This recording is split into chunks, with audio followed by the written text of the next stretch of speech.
I am Dr. R. Mallika, Associate Professor of Biochemistry, P.V. Perumal College for Women, Virudhunagar. In this video, I am going to present some important concepts and applications of soil food web, as it is an important feature of organic farming. First, let us see what is called food web. Food web is the community of organisms living all or part of their lives in the soil. It describes a complex living system in the soil and how it interacts with the environment, plants and animals. Food webs describe the transfer of energy between species in an ecosystem.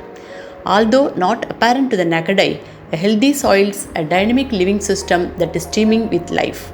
Most of the organisms that live in the soil are beneficial microorganisms such as fungi, bacteria, protozoa and nematodes. While seemingly insignificant, they are represented in the millions in any given soil, providing a range of important services that promote plant growth and vigor. The collective term for all of these organisms is the soil food web. The interactions among these organisms can provide plants with many of the requirements that they need to survive and flourish, which includes the availability and retention of nutrients, disease suppression, and the building of soil structure. However, soil biology is an important aspect that has largely been overlooked, with many growers preferring to settle for something delivering a quick short-term fix. The use of chemicals to kill pathogens and pests can also kill the beneficial organisms. The result is a sterile environment conducive to further disease and nutrient deficiencies. The quick fix often leads to growers' dependency or more artificial chemical fertilizers to maintain his crops, as with each application he is killing the natural soil food web. This could be compared to developing a drug dependency and the need to enter rehabilitation to kick the habit. A healthy food web occurs when all the organisms that a plant requires are present and functioning. Nutrients in the soil are in the proper forms that will enable a plant to take them up. It is one of the functions of a healthy food web to hold nutrients in non-leachable forms that remain in the soil until such time the plant requires the nutrients. At this point, the plant turns on the right biology to convert the nutrients into forms the plant can take up, but which are typically very leachable. The correct ratio of fungi to bacteria is present, and that the ratio of predator to prey is present, ensuring soil pH, soil structure and nutrient cycling occur at the correct rates, producing the right forms of nutrients the plant requires. Now we will see the types of food webs. What are the types of food webs? There are a number of different types of food webs which differ in how they are constructed and what they show or emphasize in relation to organisms within the particular ecosystem depicted. Scientists can use connectance and interaction food webs along with the energy flow, fossil and functional food webs to depict different aspects of the relationships within ecosystem. Scientists can also further classify the types of food webs based on what ecosystem is being depicted in the web. First, let us see what is called connectance food webs. In a connectance food web, scientists use arrows to show one species being consumed by another species. All of the arrows are equally weighted. The degree of strength of the consumption of one species by another is not depicted. Interaction food webs are similar to connectance food webs. Scientists also who use arrows in interaction food webs to show one species being consumed by another species. However, the arrows used are weighted to show the degree or strength of consumption of one species by another. The arrows depicted in such arrangements can be wider, bolder or darker to denote the strength of consumption if one species typically consumes another. If the interaction between species is very weak, the arrow can be very narrow or not present. Then we will see what is energy flow food webs. Energy flow food webs depict the relationship between organisms in an ecosystem by quantifying and showing the energy flux between organisms. Fossil food webs can be dynamic, and the food relationship within an ecosystem change over time.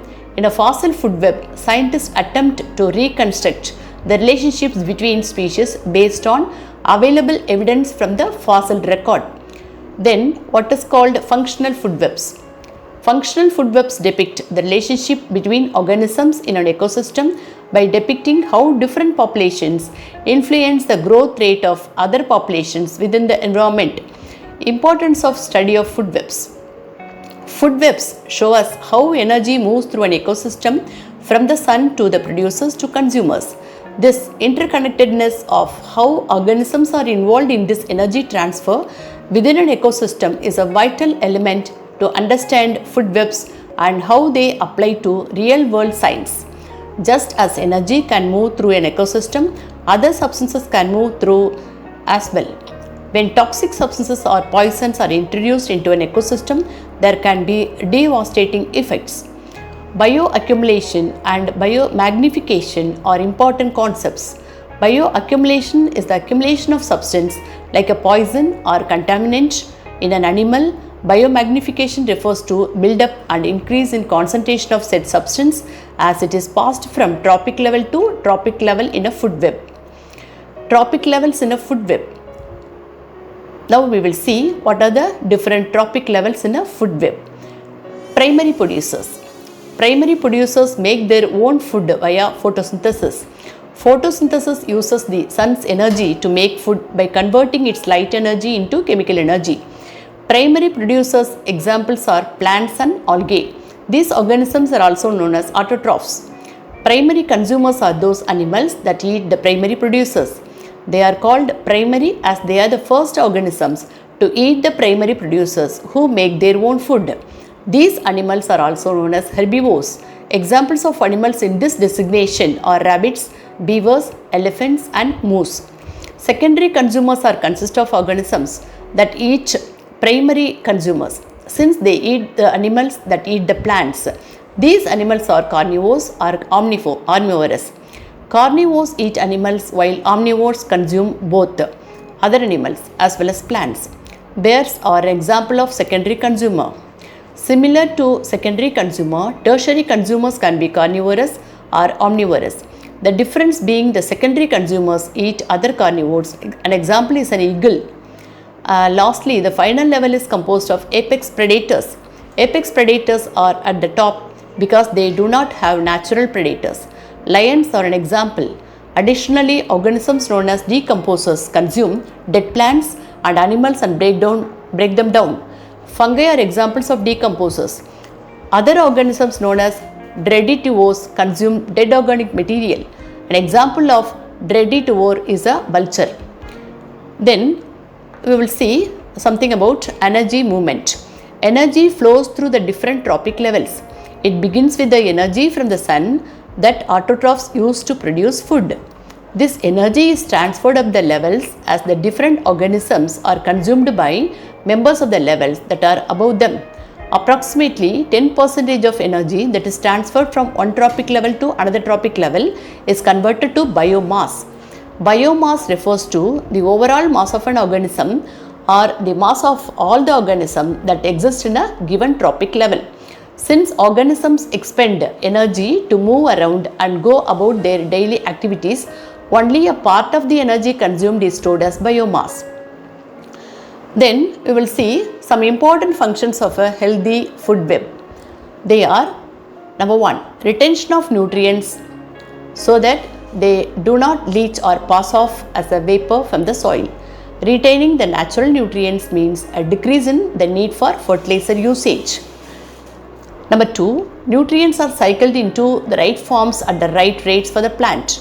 The correct ratio of fungi to bacteria is needed for this to happen, as well as a balanced level of natural predator activity. Number 3 is building up the soil structure so that oxygen, water and other nutrients can easily absorb into the soil, thus enabling plants to develop a deep, well-structured root system.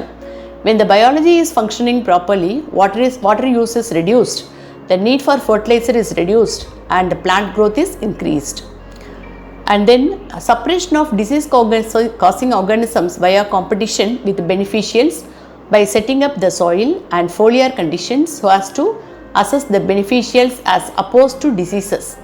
The next important function is Protection of plant surfaces above or below ground. This is achieved by making certain foods created by the plant surfaces release into the soil and are used by beneficial, not disease organisms, thereby ensuring that infection sites on plant surfaces are occupied by beneficial and not disease causing organisms.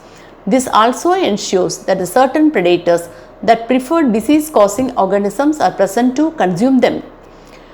Next important function is production of plant growth promoting hormones and chemicals that assist in plants developing larger, stronger root systems. Control of toxic compounds through the breakdown or decay of these organic materials. So these are the very important functions of food web. Now let us have a look at an animated video. Plants secrete sugars, simple starches and amino acids into the soil solution around their roots. In addition, as roots grow, they slough off the outer layers of cells which become fodder for the soil food web surrounding the roots.